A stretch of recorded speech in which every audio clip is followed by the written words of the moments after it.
Hello guys, তো আজকের আমি চলে গেছিলাম সন্ধ্যাবেলা আমি আমার শাশুড়ি কুমারটুলিতে কি করতে, কারণ কালকের আছে আবার গণেশ পুজো, তো সেই জন্য বাপ্পাকে নিয়ে আসতে। তো আমরা কোথায় চলে গেছিলাম, আমরা চলে গেছিলাম কুমারটুলি গিয়ে আমরা এদিক ওদিক প্রচুর দোকান ঘুরি। এদিকে দেখো মায়ের মূর্তিও রেডি হচ্ছে তার সাথে।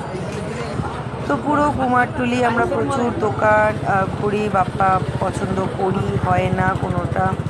তো দেখো এখানে প্রচুর দোকান, প্রচুর বাপ্পা আছে। তারপরে এই কাকাটার দোকানে গিয়ে প্রথমে আমরা একটা বাপ্পা পছন্দ করেছিলাম, সেটা হচ্ছে ইনি।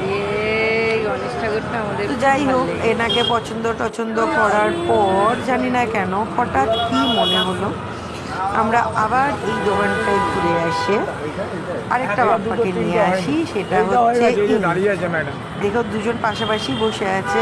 জানি না কেন, হয়তো এই বাপ্পারই আমাদের বাড়ি আসার ইচ্ছা ছিল, বা হয়তো এনারই এবারে আসার কথা ছিল, তাই হয়তো ঘুরে ফিরে এই বাপ্পাই আমাদের কাছে এলো।